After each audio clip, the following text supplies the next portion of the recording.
it's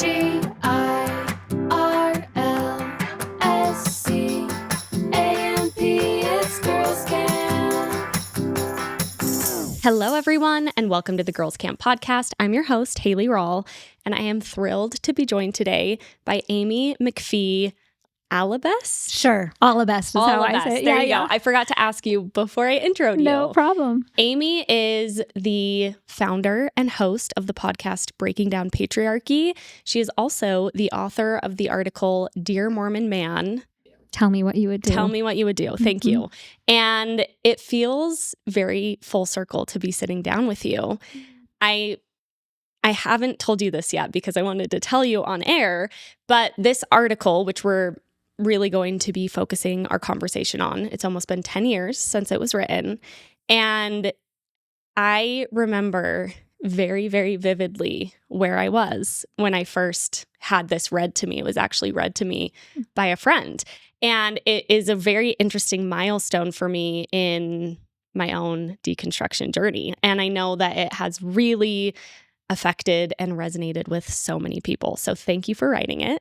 And thank you for sitting down with me today to talk about it. Thanks for having me. I'm really excited. Of course. Before we jump into kind of where you were at and what led you to write this piece, I strongly encourage people to go read it in full. We also are talking about this today because you are releasing it in a video format, which should be out either today or tomorrow. I will also have the link for that. It's illustrated, it's narrated, it's really beautiful. I feel very lucky to have seen it. If you could give the listeners, if they have not listened or seen it yet, kind of the overview, the premise of Dear Mormon Man. Sure, yeah. So the article, if you're reading it, starts with the main character who is really, really upset. Something's happened at church, and this kind of the protagonist just like loses it, has a huge emotional reaction, and thinks, whoa, this is really disproportionate to what has just happened. Where is this coming from? And says, I think maybe I need to start at the beginning to figure out why I'm having this huge emotional reaction. And so starts at the beginning of their life and kind of goes through what they've observed and experienced, their lived experience in the Church of Jesus Christ of Latter-day Saints and the broader American culture, I would say, and goes through their life and is like, okay, now I know why I'm having such a reaction. And it's all about gender dynamics. But the premise of the piece is that instead of, and it's autobiographical, it's me, it's all my experiences, but as the title suggests, it's addressing Mormon men, saying, Dear Mormon Man, tell me what you would do in these circumstances. And so I flipped the genders. So instead of a little girl, me, going through my life in this very patriarchal world, it's a little boy going through life as if it were a matriarchal world. So like a flipped universe where it's women in charge. And so that's my way of saying, like, what would you do if this were you having these experiences? Yeah. And there's a female deity, a female Christ figure, a female prophet figure, female apostles, everything flipped, inverted by gender. And it's so powerful for that reason, because for me, and I think for many others reading it, I think it would be difficult for people to argue that there isn't that there isn't a patriarchal culture in the Church of Jesus Christ of Latter-day Saints, but flipping it on its head is so incredibly powerful for representing how deep the patriarchy really does run. Mm-hmm. Where were you at in your life when you wrote this piece? Because you said it's autobiographical, so it's about your own experience growing up in the church. Was there a catalyst for writing this, and what was that? Yeah. Where I was in my life, it was 2016.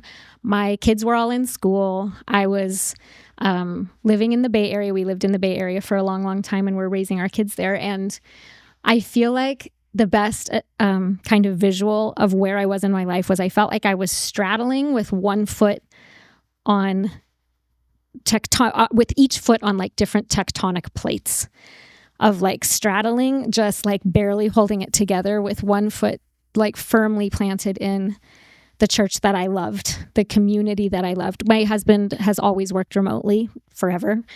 So we can choose to live anywhere we want. And we were choosing to live there because of the ward that we loved so much. We were raising our kids with these people. I deeply loved these people. And I was a returned missionary. And I mean, the church was everything to me. You grew up in the church, right? Yeah. Born into the church. Completely devout my whole life. Went to BYU, went on a mission, married in the temple, kids, lots of callings, just the all the things. All the things, yep. And deep personal relationship with what I felt with, God and with Christ and with the scriptures. Is very, very, very important to me. So that firmly planted, and socially too. And then the other foot is that I've always been a questioner. I've always been a seeker. I've always been very analytical. And at that time in 2016, with my kids all in school, I had gotten into a master's program at Stanford. I had just started and was starting to dig into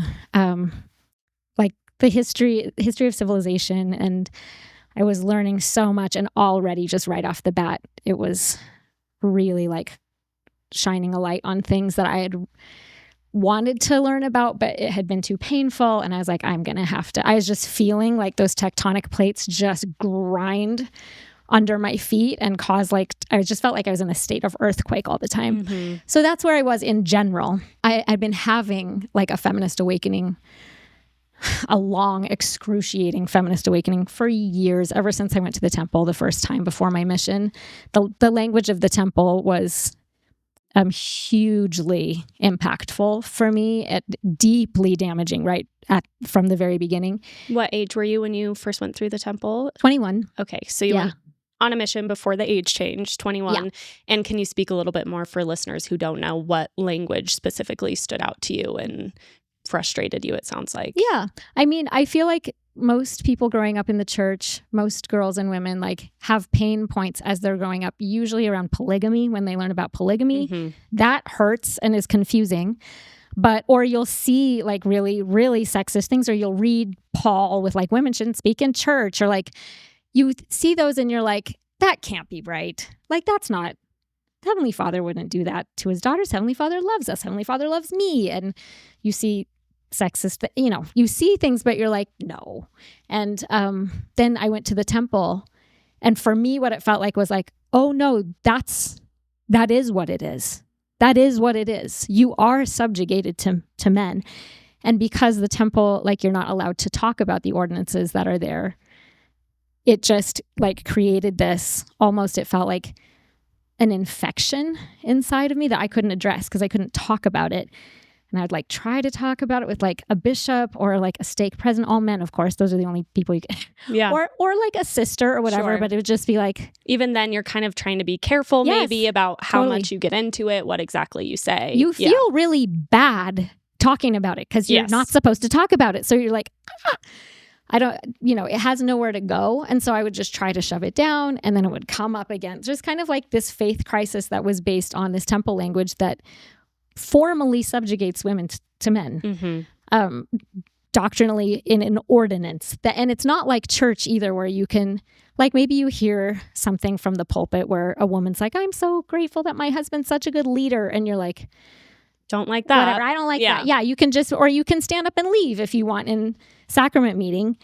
But in the temple, you're covenanting to accept it. And so that would also really bother me if I did carefully and respectfully, but try to talk with women friends about it. They'd be well, it doesn't really mean that.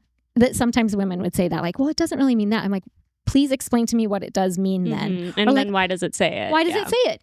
Or I just ignore that part. I'm you raised your hand to the square and covenanted to God, angels, and witnesses that you would live that. Mm-hmm. Do you also ignore your baptism covenants? Or do we take it seriously, or do we not take it seriously? So many conversations like this throughout the years. And that feels so you kind of had these, you referenced a lot of things, which are also referenced in the essay, growing up as a Mormon adolescent, for example.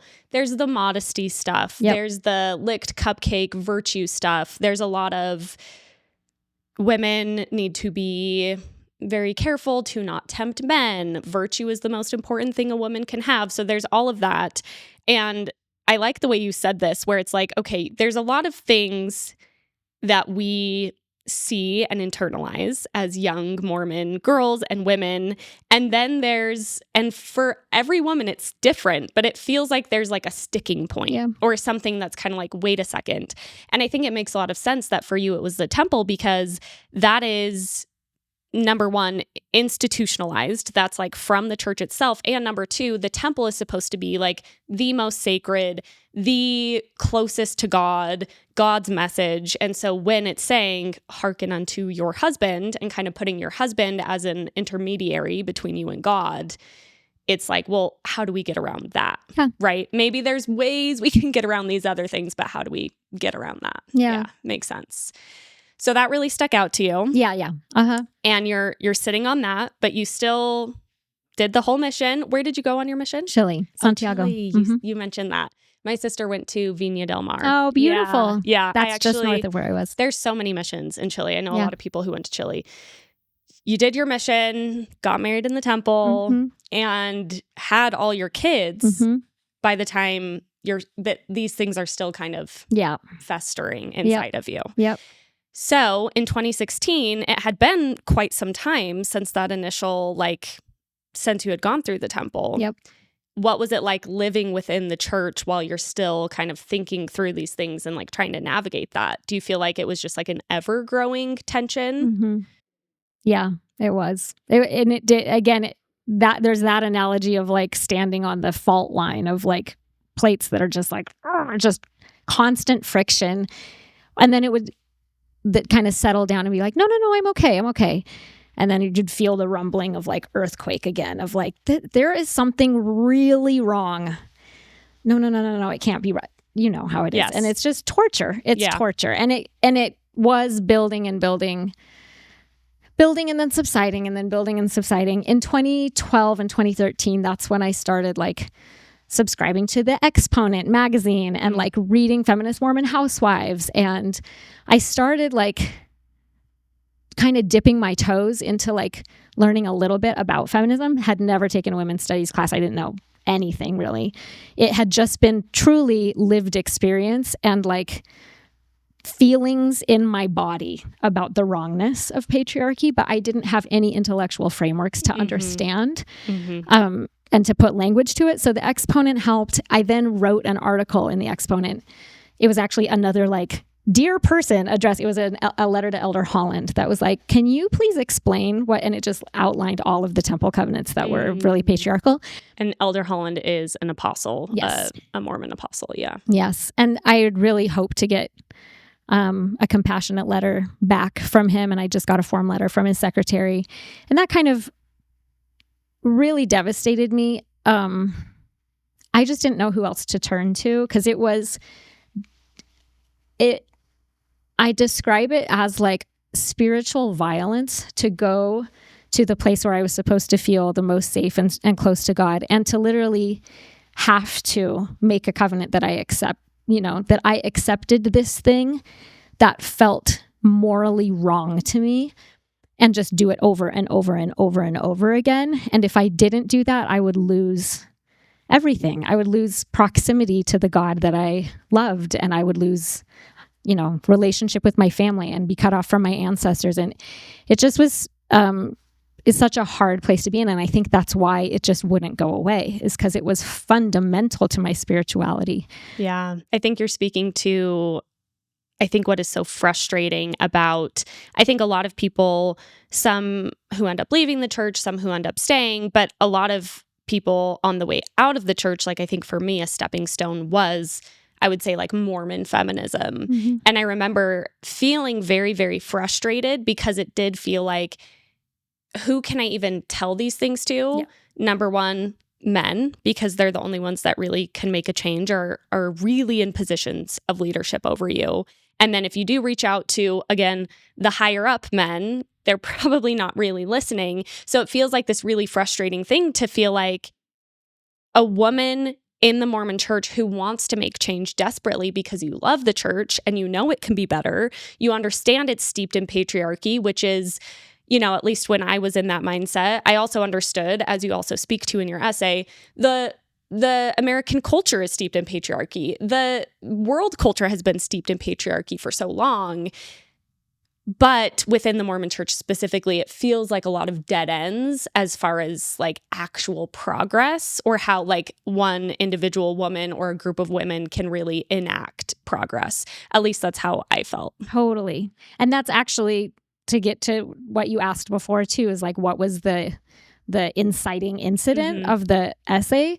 It was two different things, and I'll just collapse it to be a really quick thing. But it was a early morning seminary, and a bunch of women in our stake. We lived again in the Bay Area, and there are a lot of teen suicides in our high schools. It was like an epidemic of teen suicides.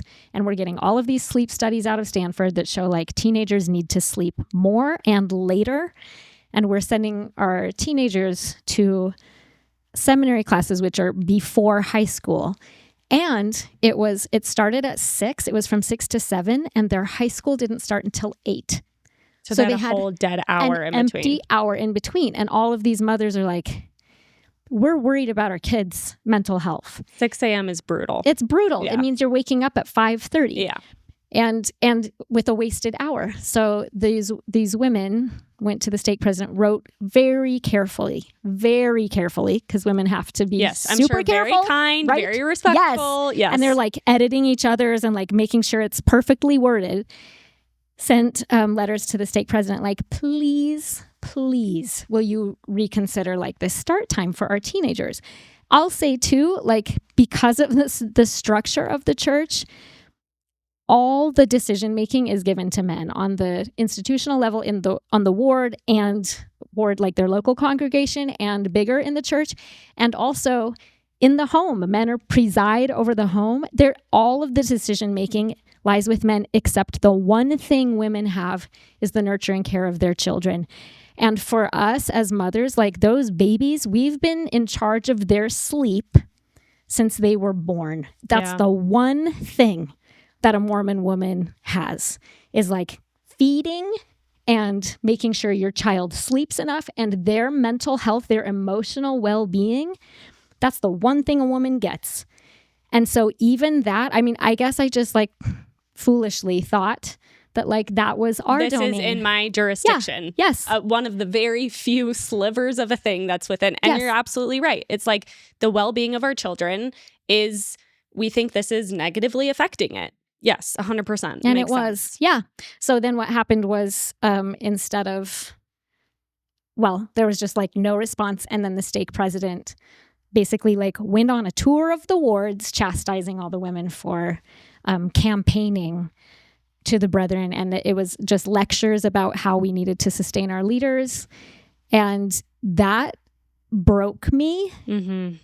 It really broke me, where I was like, oh, I really truly have no voice. There, like you said, it's dead ends. There are no avenues, even in the one tiny thing that I thought was mine. Mm-hmm. It's not. And so that happened. And then kind of like on the heels of that, I was serving in the Young Women's Organization.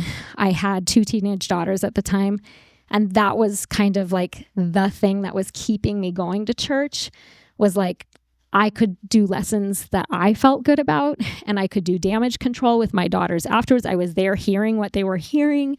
It was a way that I could authentically participate.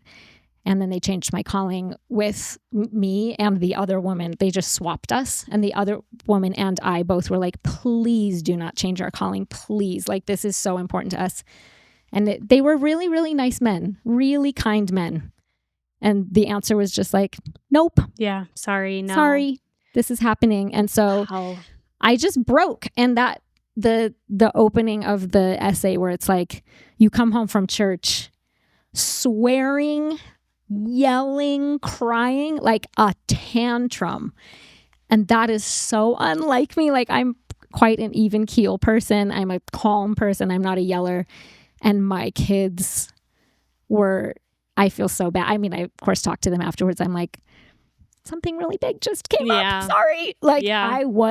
I lost it. Yeah. And so I had that experience of like almost out of body, like looking at myself like, okay, we're going to have to look at what's happening because you are like, this is really, really, really big. This is bigger than this calling. This is bigger than the seminary decision and not being listened to. You're going to have to confront what's happening. Wow. And so I'm like, okay. And then you did. Before we get there, I just want to say another note on all of that is it's not even disregarding what you women all got together and said. It's also viewing that as dissent and as essentially not being faithful enough to listen to your leaders, which is an added, I think, insult to injury of, you know, being ignored is one thing, really hurtful and really terrible, but also being like, actually, this was a bad thing to do and it was a wrong thing to do. And I think that also is an important thing to remember when pushing for change inside of a rigid organization is not only is it oftentimes fruitless, you can also be punished for it in very real ways. And so feeling that punishment, I can imagine, was just like a cherry on top to that anger. And that anger, I think, is incredibly well deserved. With this piece, it's one thing, obviously, to experience these things, to talk about it amongst friends and family. To write something down and like release it to the world is another thing entirely, especially when we're talking about the repercussions of that. So you wrote this piece. Was it something you ever considered keeping for yourself, or did you know you wanted to publish and share it? I knew I wanted to publish it, but I never thought it would escape from my grasp and like become what it was, what it did. I shared it I published it. I remember the moment I published it because I was sitting with my husband. He was so lovely and supportive. He had his arm around me and I'm like, do I publish it on Medium at the time? And I just clicked it and then I was like, nobody's ever going to find it. But it felt good to me. It was cathartic to write it and it felt good to speak so that maybe somebody would hear. And so that's why I published it, because I was like, maybe somebody will find it. I don't know. And I had written, as I said, that article in the Exponent, and that felt really good to publish that too. And like, just speak my truth in a way that at least somebody would hear it. Yeah. And so but I shared it, like I texted it to my mission trainer, who I'm super close friends with still. And she posted it in a private, like, Mormon feminist Facebook group. She asked permission first, but she's like, can I share this? I was like, sure. And then the next thing I knew, it just blew up. It blew up. Yeah. I mean, the way it found me is my friend found it on Facebook. Okay. So I'm sure just so many people were sharing it on Facebook. And where I was at the time, so that was 2016, I was home from my mission, recently married, and it was very interesting getting home from my mission because a couple friends of mine from high school had not been on missions, and they had just been home in Utah. And I remember coming home to them really questioning specifically the gender dynamics in the church. They were really concerned and talking a lot about the lack of Heavenly Mother, of a female deity. They were talking about lack of female leadership, how I think at that point a woman hadn't even prayed in general conference yet, like the church's biannual like big conference thing.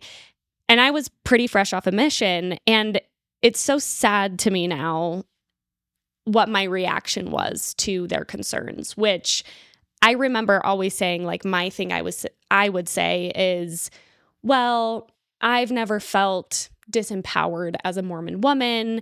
And I kind of just remember being like, what's the big deal? Was kind of my reaction. And I mean, not that bluntly, but I would kind of, thinking I was being like a missionary or something, kind of be like, well, you know, there is a Heavenly Mother and we'll find out eventually and all of this will be resolved in the end. And my friend shared your piece with me and she read the whole thing. We were driving up Provo Canyon and she was in the front. I was sitting in the back. And I remember being very defensive when I first heard it and being like, kind of almost like, Like, this is like silly. Like, who cares? Which is so bizarre to try and put myself in that mindset now, and goes to show like how many layers of defenses that I had up.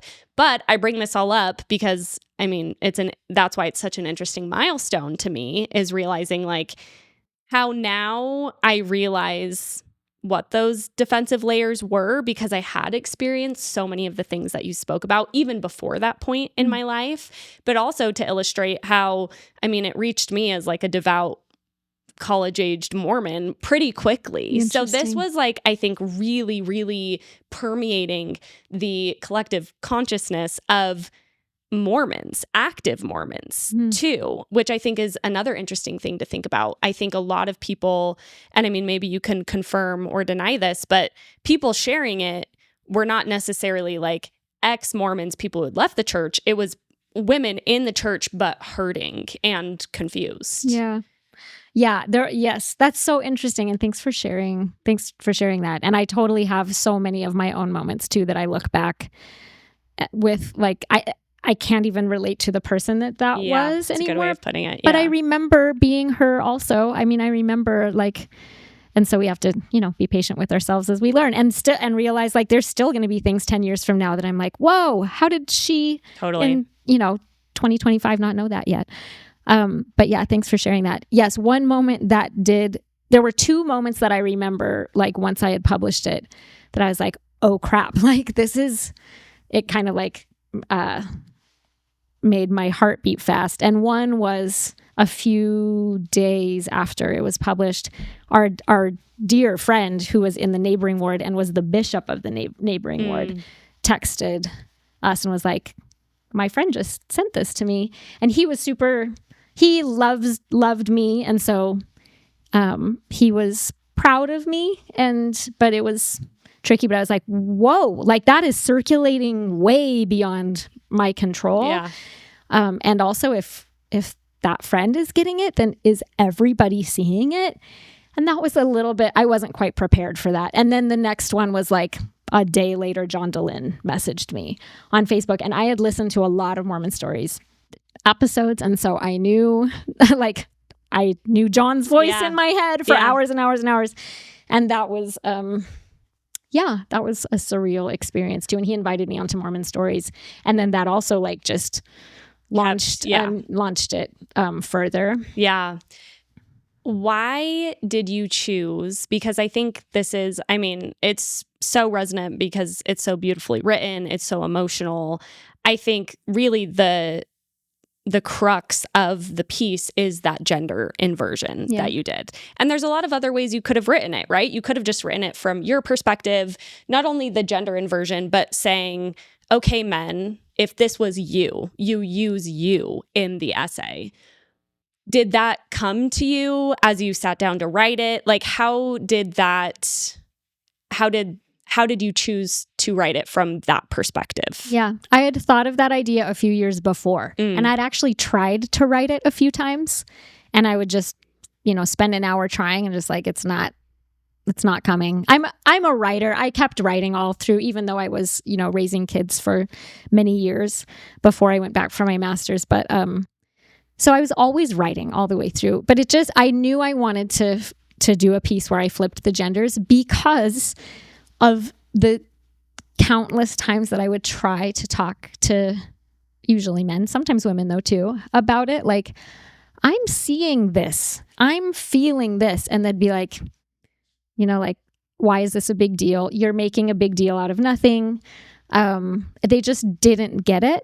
And I just thought, like, I want to write something that just, they have to face just the facts of it. And if it were flipped, how would they feel? Like, I'm not even going to do much analysis of how they should feel, but just flip it and imagine it. I'm not making this up. And this still happens. I mean, I get comments, I'm sure all the time for you too. I get comments even on Instagram with men just being like, and this oppresses you how? And this is a big deal because of, and just like, you're making it up, gaslighting.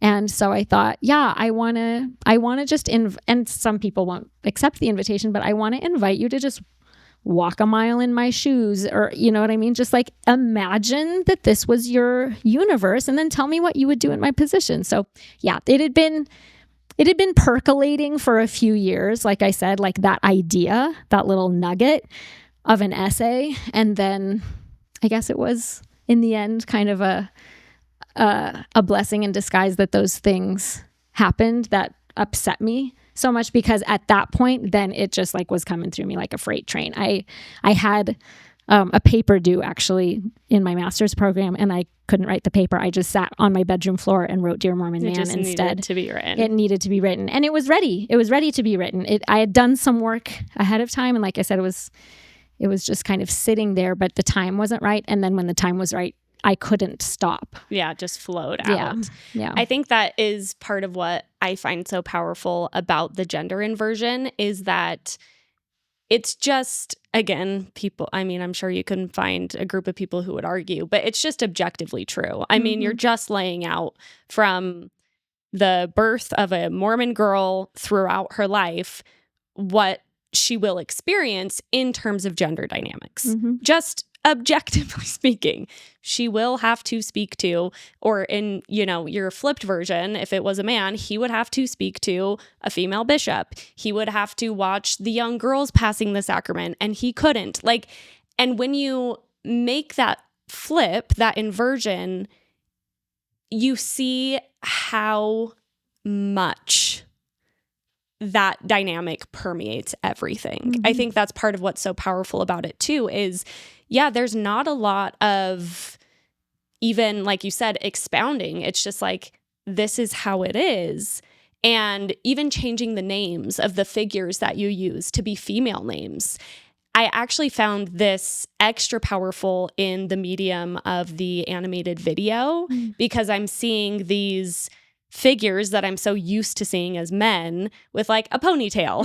I'm seeing them as women, because you also reference figures like, founding fathers, but as women. And that in a visual format, I found particularly powerful, because it's like, oh, I still didn't even realize how much of my upbringing inside and outside of the church is just like talking about, looking up to, listening to, quoting men. And so I feel like that inversion is like the way to get at that. And especially to your point, to like get people to really be in your shoes of like, this is what it's like. One question I have for you from a bit more of a general sense, but I feel like I mentioned this. I feel like this is something I kind of argued when I was still in the church, is okay, but we live in a patriarchal society generally, and we have forever. And yeah, it's not the best thing, and we're working on it, but we can't fault the Mormon church for being patriarchal when everything's patriarchal. What would your response be to that? In some ways, that's true. That's definitely true. I think for a person who is still a member of the church, I would say like a lot of my closest people, my closest friends and family members are still LDS, and a lot of them are Mormon feminists. And I think where they are is like, yeah, this was flawed. It is one analogy I use sometimes is like, sometimes if you go to really old places, you'll see like cathedrals or buildings used with like the foundation stones are from thousands of years before. Because why would you go haul in new stones when you've got perfectly good foundation stones from the Romans right there to build your cathedral on? And so I think that's true. Joseph Smith, whether you believe he was a true prophet or you don't, he was using the foundation stones that were at his disposal to build this new religion. And that came pre-packaged patriarchy, like right there. And so I think that's definitely true. And then an argument that you can make to that is, but actually, if it was, a chance to start again, if it's the chance to build something completely new, and he is a prophet, and God could tell him to do anything at all, and he could have, then why would he build something? And I'll say even like even the changes that have been made to the temple, which I'm really, really grateful for. I'm grateful that, my friends' daughters who are going to the temple now, they're never going to have to experience that spiritual violence and take on covenants that are going to harm their self-concept, harm their marriages. They don't have to do that. That's great.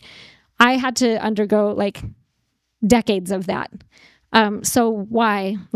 And this is the fundamental question, which I think does make people scared to look at it, because I think you think, oh no, it's going to bring into question those foundational things. Is this really from God then? And if it's not, then I could lose everything. So that's why it's really scary. But yes, that would be a question that you would say well, why was the language, if the language was problematic enough to change it, then why was it unchanged for so long? Or why did God not just reveal to Joseph Smith at the very beginning that we're going to actually have an egalitarian church? I will say the same things, because you said to broader American culture. I feel the same way about the U.S. Constitution. You have Abigail Adams writing to John Adams as he's on his way to the Constitutional Convention. They have a blank slate. They can create any constitution they want. They're not going to do things like Europe. They're not going to have, inherited rights to land. We're a democracy where everybody's equal. And she said, remember the ladies, and we are not going to hold ourselves bound by laws in which we have no voice in making those laws. And if you don't include us, we will foment a rebellion. And he goes and they just leave women. They don't. And they just don't. They just don't. Yeah. And what a missed opportunity in both cases, in the United States and in the LDS Church, an opportunity to do something new. And they just chose to use the same patriarchal bricks to build the new thing. And that's frustrating. It is. And I think that's one of the things with the Mormon Church specifically that gets very sticky, is that the whole premise of it is that this is God's one true church on earth, as revealed in the latter days. That's the whole value add. Yeah. And so it does become tricky to make these arguments of, well, tradition, and that's just how the world was at the time, and that's just how the world is now. And the church will change because it's kind of progressing with the world, and God can only work with the people he can work with. But those arguments are a little bit trickier to make when you're also saying this is the one true church as revealed by God for these times, because then it's well, then why would it not be important to this God that women are treated as equals? That's the crux of it. Totally. Yeah. And that's what hurts so bad when you're in it. Because when that's the foundation of it, is oh, this is either God doesn't care or love women, or maybe that's not true. Or he chose men who were just not willing or ready to, and it's well, then choose another guy. Right. That's willing and ready to, or come down, you're sending down angels with swords. Maybe instead of doing an angel with a sword for Joseph Smith to engage in polygamy, do that for women to be treated equally. Right. It gets, I do think that that's a difficult argument to make, but I also really appreciated in your essay that you draw, it's such a comprehensive picture of how oppressive it really does feel to be a Mormon woman, because not only are you experiencing it within the culture and it's kind of being exacerbated, and I also think it's very different within a religious culture because it feels like it is sanctioned by God, that's how you're treated. Yep. But then you're also bringing in this other element of things, which is society more generally, and how many layers of this there are. Mm-hmm. You are releasing, as of the next couple days, today or tomorrow, a animated video version of this. What led you to wanting to kind of, it's not redoing it, but to resharing this essay, but in this new format? Yeah. One thing is just that some people are watchers and not readers. As simple as that. I was just kind of thinking one day about how can we reach more people? And I actually started a YouTube channel for breaking down patriarchy a year and a half ago, partly because men tend to consume their media on YouTube and they tend to be more visual. I've noticed this actually, Yeah. because I took a minute to start a YouTube channel for girls camp, and I've noticed that there's more male viewers on YouTube. There are. And that's powerful. And that's part of my life work and my mission is to be a bridge builder and to be able to talk to men in a way that doesn't feel blamey. And so I wanted to reach more men. And so then it just popped into my head like, oh my gosh, what if we could do Dear Mormon Man in a visual format that could reach more people in general, but also more men. And then once I had decided, I thought, oh, and this could actually have another benefit in that I feel like the church, again, I do have mixed feelings. I'm grateful, really, truly grateful for the improvements that have been made with gender specifically in the church because it will benefit people I love. And in the past 10 years, I mean, since writing this, there have been some pretty significant, I mean, I'm even thinking of the latest one being garments being modified for which a little bit of a breadcrumb maybe, but still something and still probably going to help women be a little bit more comfortable than they were before. And I mean, that's only one thing that's changed for women since your essay was released in 2016. Yeah. And as I said before, the biggest one for me is the temple language. So if you do watch the video or you read the essay, I kept it as it was in 2016 because that was my lived experience. But all of that like horrific temple language, it's just so sexist. That's gone now. I'm so grateful. Most of it, I think in the sealing ceremony, there's still some. Super grateful for that.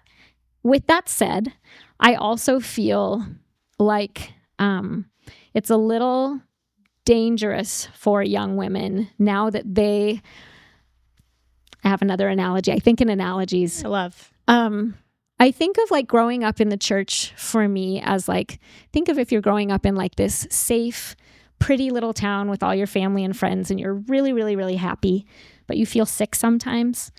And fast forward, you get to be an adult and you discover there's nuclear waste near your town and it's been poisoning you your whole life. And that's why you feel sick. And I feel like the church is giving women medicine to mask their symptoms. So that they don't know that they're actually still sick. Wow. It's still poisoning them. They're going to get cancer. I did get cancer from it. And I had to leave the town. You know what I mean? Like, oh, this is bad enough. I'm taking my family and we're leaving the town that we love, where all our family and friends live. Because it's giving us cancer and it's going to give my girls cancer. And my boy, too. Like, it's going to give us all, make us sick. So I look back at the town and I'm like, a little worried that now they're not having stomach aches because they're not going to be able to detect what's happening. Because you think these changes are a type of medicine to sort of mask what is still the underlying issue, which is patriarchy, sexism. Yes. Yeah. It's still patriarchy. Nothing systemic has changed. The church leadership did change the temple, for example, to be less sexist. They could change it to be more sexist than it's ever been tomorrow. Yeah. Nothing structural or systemic has changed. And I noticed and finally got to the root of it because I had such a stomach ache. And so I feel like, it's going to do a lot of damage for a lot longer because they're not going to go to the temple and go home sobbing and like, oh no, that just destroyed me. They don't hear it. It'll take them longer to notice. It's more subtle in some ways. Yep. Wow, that encapsulates so perfectly. Thank you for saying it that way. How I've been feeling about the modifications in the garments, because I talk about this all the time on this podcast because it relates to so much for me. But now garments they have sleeveless options. Yep. And that's exactly what it feels like. It feels like, yes, I am happy that now women may be a bit more comfortable than they were before. They deserve that. And that's better than them suffering in the cap sleeves, the awful cap sleeves. And when I see active Mormon women celebrating this as progress, it feels really sad to me in that way because I don't think they should be being told what to wear at all. They're still being, what they're wearing is still being ultimately, I think, and this is maybe a reductive way of saying it. Some could argue against this exact way I'm going to phrase it, but I still think their clothing choices are being controlled by men. They are. 100%. And that's the issue. Yes. That's the issue. It's not how long the sleeve is. The issue is that women's clothing choices are being controlled by men. And to your point, seeing these changes, it's almost like more insulting to women to be like, well, but we listened and they're tank tops now, which number one, they didn't even say they listened. They didn't even say, thanks for sharing your feedback, women of the church. We've heard you and we're implementing a change. Of course not. That's not at all how the rollout was. And then on top of it, it's like now people have these, things are maybe becoming almost more insidious in the fact that they're maybe more hidden than they were before. Yep. Less overt. Yeah. Yep. 100%. So creating this essay as a video now, a way to reach more people. Do you feel like, you just mentioned these things have changed and that's good and also bad for the reasons we talked about. Do you feel like this essay, is there anything about this timing of this is needed now for maybe these reasons or other ones? Yeah, just those reasons. I think that I said is just they're with kind of a new generation of young people in the church that I think they really need to know what the temple said just a few years ago. It'll help them understand their mothers more too. I know that when I learned that my mother covenanted to obey her husband, and everyone who was even just slightly older than me, I was like, I needed to know that, and it explained a lot.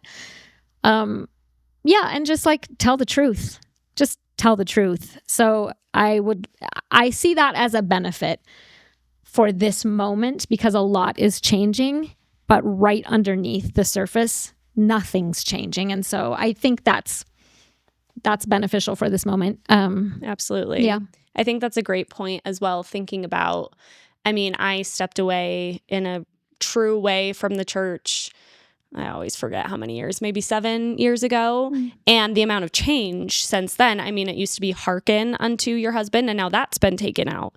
And I do feel like it feels frustrating, not even, from a personal standpoint, but even if I were to put my personal frustrations aside, it is important that active women of the church and active men of the church understand that is still kind of to your point about foundations. That is still the origin of the temple stuff. And yes, it's been modified, but it's not that long ago, number one. And it's all still kind of built upon, it's very slowly, kind of barely chipping away at some of this, as opposed to what is necessary, I think, which is an actual revamp based on equality. Yeah. And I would say that revamp would have to be, if it's a foundational revamp, it cannot include a priesthood that excludes women. It would have to be a group of an equal number of men and women deciding what the new temple ceremony would be. Because just like I said, the brethren, the leaders of the church, could make the temple ceremony way more sexist than it's ever been. In my view, even if they made it incredibly female empowered, and there's mother in heaven and there's women angels everywhere and women are going to be goddesses, I actually don't accept that either. If it comes from a group of male leaders that excludes women from leadership, I don't accept it. Yeah. So the foundation has to be egalitarian leadership. I don't want the gift at all if the gift is given to me by a hierarchy of all men, even if it's a really great gift. Amen. So, amen. This is maybe part of what you would say to this question, what you just shared. But now that there's going to be kind of a probably recirculation of this message that you shared 10 years ago, what would you hope, let's say an active member of the church right now, what do you hope they would take away from listening to this message? If they were to listen to it openly and you were to share what you really hope someone would, take away from it. Yeah. I'm glad you asked that. And I think that your audience does tend to be people who are not currently active members of the church. Yeah. And so I've been kind of ranting a little bit and talking about really, really radical changes. And radical means from the root. That's what the word means. So I'm just saying, I'm not saying mean. I'm not saying men are bad. I'm not saying men should be punished. Not at all. I'm just saying radical means pulling up the root and planting something new. Yeah. Getting rid of those foundations and putting something new down.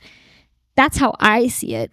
For people who are still in the church and are strong enough and humble enough to take this seriously and read it or watch it, I'm so grateful for that. And I actually don't tell people like that I think they should leave the church necessarily. I think people need to do whatever they feel spiritually called to do and where they think they can do the most good in the world. And so for someone who's reading it and is in the church, I would just say like the biggest thing is just compassion. I think for men, one thing that has been so gratifying for me is I often hear when people do talk to me about the essay, if they come up to me at a conference I'm speaking at or whatever, and they'll say like, it changed my dad, or like my husband said he never understood until he read the essay. Like so many men have read it, and so many men have been, again, like had the strength to confront what can be really hard to confront. And I'm grateful for that. And so I would just say like the best thing you can do is just like have empathy. And when women try to talk to you about like what they're sensing, just you now have more tools to be able to say like, tell me more about that. What does that feel like for you? That must be so hard. Like what, and I mean, I feel like that does so much for people to just feel heard and seen and taken seriously. Oh, it's so powerful. I'm thinking about one of my biggest paradigm shifts along like my feminist awakening journey, which is very intertwined with like my Mormon. I feel like it was kind of feminist awakening and then kind of Mormon deconstruction, like domino. But I remember I was talking to a friend of mine and I was saying what I kind of said in defense when I originally heard this essay, which is like, I've never felt disempowered in the church, which is silly because I had, and I wasn't willing to confront that. Yeah. But what she said to me was so powerful, not even just in this context, but I think in any context, which is, okay, but some people have, some women have. And that was so huge for me to really sit with and realize, even if I feel A-okay as a woman in the church, and there are women who maybe do, I think that's difficult to even assess considering like the layers of what is taught since you're young, etc. Yeah. But if there's a woman who's like, this is how I want to be, this is the kind of life I want to live, I'm happy with this situation, that is one thing. However, that doesn't negate or cancel out the experience of other people. And again, that applies not even just in gender dynamics, but in race dynamics, in class dynamics, et cetera, et cetera. And I think about that a lot now because even doing this podcast has been an interesting journey with that, where yes, I've experienced my own stuff in the church and I have my own things that I went through.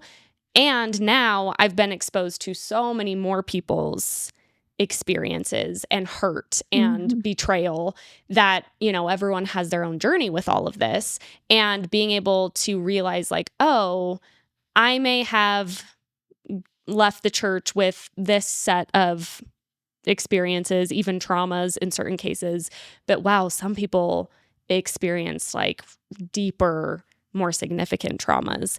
And I would like to be the type of person to listen to that with compassion and try and hold institutions like the Mormon Church accountable for, the least of these, my brethren, kind of thinking, right? Yeah. Like the people who have been hurt the most.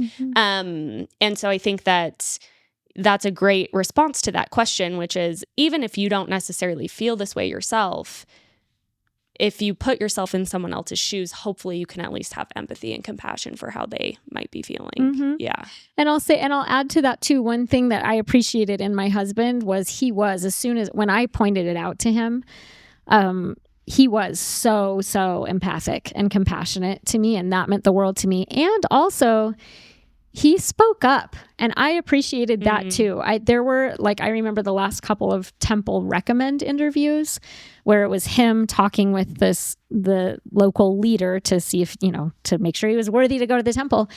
And my husband, Eric, answered all the questions and was like, okay, here's your recommend, whatever, as a formality.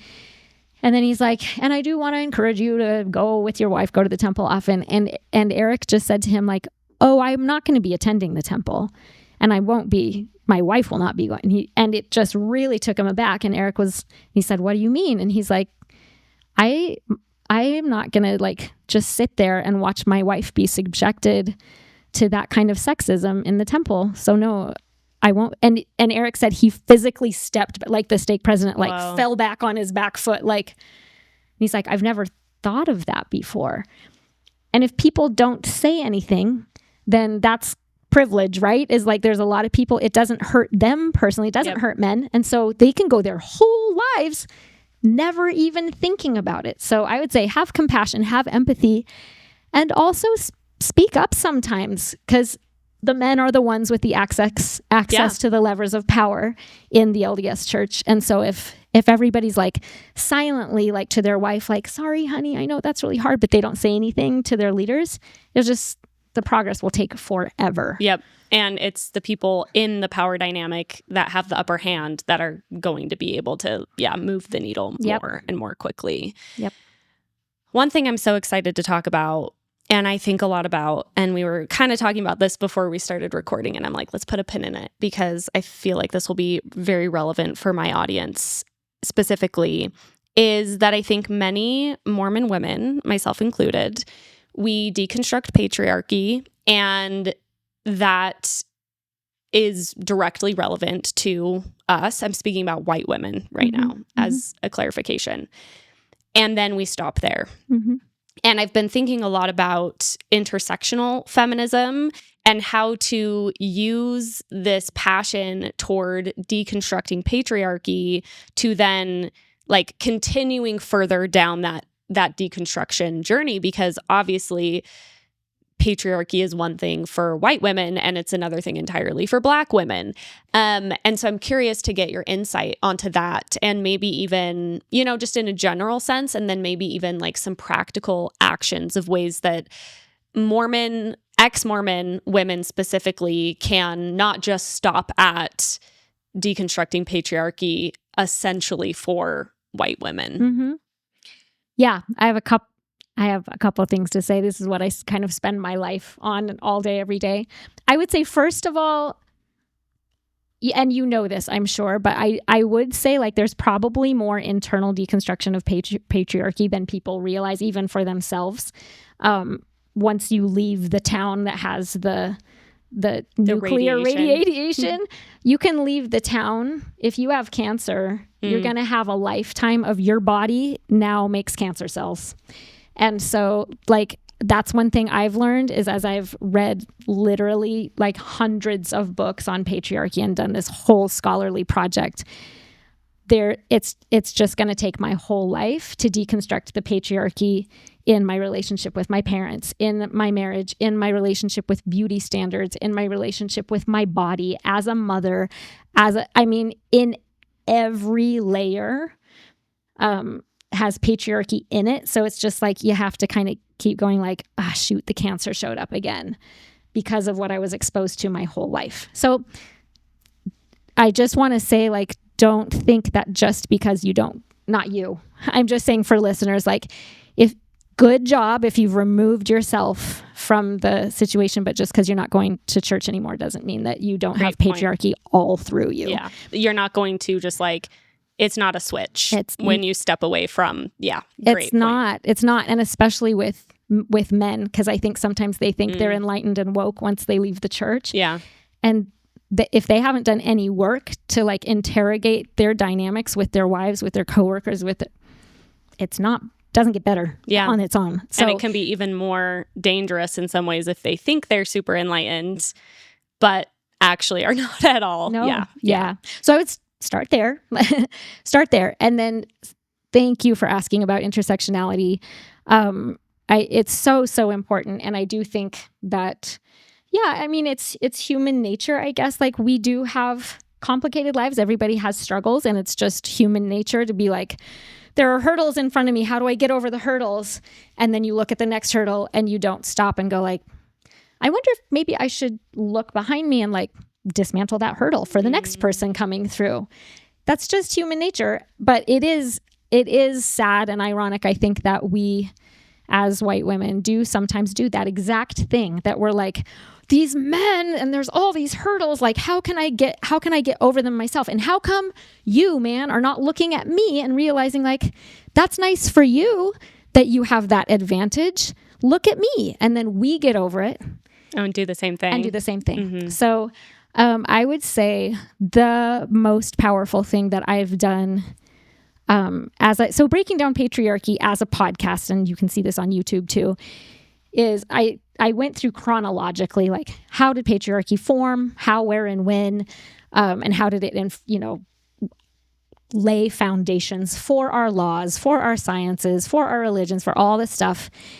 And that was like, as I went through those books that, I would have read in a women's studies master's if I had done that, I got to then like the 1960s, because we went chronologically, 60s and 70s. And I think kind of there was this tipping point where I read Betty Friedan's Feminine Mystique and Simone de Beauvoir's The Second Sex. And I was like, oh my gosh, like I understand now. Like I understand my own life.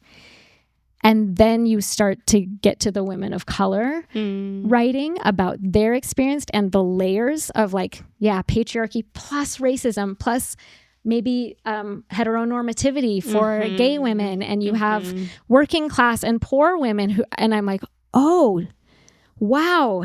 So I would say the most important things I did was just read and read and read and read the lived experiences of those women. I had some of the most sacred experiences of my life, honestly. I remember so clearly, like sitting by the pool while my daughter swam laps and reading This Bridge Called My Back. And these women like invite you in to what their experience has been. Women that I've, not had the privilege of being able to meet and chat with. These women in the 1970s I'm speaking about specifically. I've been very lucky to have lots of friends of all different, races. It was wonderful to live in the Bay Area. Yeah.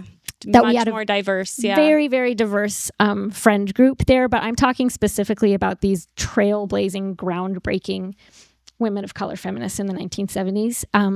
So I would start with This Bridge Called My Back. I would read Sister Outsider by Audre Lorde. I would read a book that's been written in just the last few years, White Feminism by Koa Beck. I would start there, like educate ourselves, and then we show up in the world differently and more able. And it's powerful to just understand the truth, and then just to have such a greater capacity to be a better voter, to be a better citizen of the planet, just understanding a broader spectrum of human experience than just our own. That's phenomenal advice. I think I've gotten a bit caught up myself. I just did an episode about politics, and I talked kind of more so about talking about politics and just like how tricky that can feel, and doing so publicly, doing so around the dinner table. And I was talking about how I feel like there's kind of this, it maybe feels like a newer thing, at least maybe it's just something I'm waking up to, but where as like a white woman, realizing that there, in the simplest terms, like there are ways that I can do it wrong, if that makes sense. Like I'm maybe a more nuanced way of putting it is like I can try and show up for or advocate for women of color and actually be causing more harm. Yep. And I think that's difficult for people. That's been difficult for me as a white woman, because I think we feel like, well, I'm trying to help. And I think what you said is so important, because if we are not listening to these women themselves and reading the books that have already been written, as opposed to like calling up your friend who's a woman of color and being like, teach me about this or tell me about this. We need to be coming from a place of like educating ourselves with the resources that are available. And there are so many. So I appreciate you listing those off. I feel like that's such a good starting point for people. And yeah, I think that's something that I want to do a better job at. And I kind of find myself sometimes getting caught up in this like, oh, but I don't want to do it incorrectly and be causing more harm. But obviously, I think the answer to that, which you just it kind of helped me like lay this out more clearly in my mind, is like educate myself, right? And, you know, there's so much out there that I think can help people from avoiding those pitfalls while still like learning and moving beyond, being a white woman, deconstructing to your point, and then stopping there. So I really appreciate you sharing that. I will also link your YouTube because you have so much good information there. And I really think what you said is so true too. Like, yes, it might be more difficult to sit down at night and like read a bunch of literature, but you have a podcast, people can listen to your YouTube videos, they can watch that. And I just think that this information is really so powerful. And to your point, that is what this is. I mean, the crux of Dear Mormon Man too. It's like, that is what creates the compassion that then creates the passion for progress and for change. Yeah. I'd love to add one more thing too, specifically for white LDS folks, because we have a relationship that is unique to us, especially if you're a member of the church or a former member of the church whose ancestors were pioneers and literally settled this land. We have a unique like lineage that goes right back, and we talk about how that is a wonderful thing. Every moment of our lives, everywhere we live on stolen land. And we are the descendants of the people who committed genocide, literal genocide, land theft, and cultural genocide. And I feel like, especially if you are a person who lives in the place that your ancestors colonized, that's a really great place to start if you're looking at decolonizing, if you're looking at intersectionality, because it's something that is very authentic. It's an authentic area to make reparations. I think it's important to understand like global feminism and global oppression. That's really important. But I think it's really important to start with the harms that your own people committed, learn about those first, and then see if there are steps that you can make to heal those relationships. Because just like we're the ancestors of the colonizers, or we're the descendants of the colonizers, where are the descendants of the native peoples who were displaced? They're still alive. They're here. And they're dealing with those effects every day, while meanwhile we get to just like live our lives and never think about it. Well, and we are reaping like privileges even of like what is like horrific acts. But yeah, oh my gosh, I'm so glad you brought that up. And for listeners, I've talked about this. I mean, I just did an episode a few months ago, I read the book. Now I'm going to forget the name of it.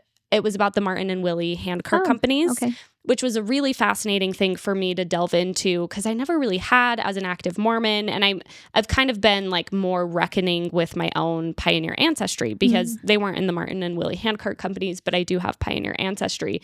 And I did this whole episode talking about like how horrific it was, what these pioneers went through, which is true.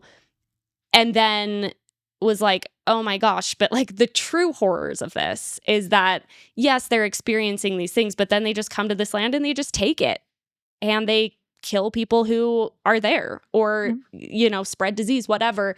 And that is just something that I think, especially as I think about spirituality, and I've talked a lot about kind of, yes, there's deconstruction and unpacking that needs to be done. And then kind of how do we fill in those gaps? And I think that is such a beautiful answer for thinking about that, because ultimately, like, speaking of this cancer of our souls, like, that still lives within us, and that needs to be actively rooted out. And I think that that's a very spiritual practice as well, to like really reconcile those parts that you've inherited and do your best to repair. So I'm going to talk to you off air to get some more resources for that, and hopefully someone that I can bring on to speak just to that topic specifically. But I love that that's where we ended up. And I just think that's the power of this work that you're doing and this essay. And I'm just so grateful. Thank you. Thank you for writing that in the first place. And thank you for sitting down and sharing about it. I feel enlightened and inspired, and I'm just so appreciative of you. Oh, thank you so much, Haley. Thanks for all the work you're doing. I'm a big fan and really love this conversation. Thank you. Like I said, I'll make sure to link all the places you can find Amy, and link where you can find Dear Mormon Man in its revamped version and the essay version. So check the show notes for that. Thank you so much, everyone, for listening. Can't wait to talk to you next week. Bye.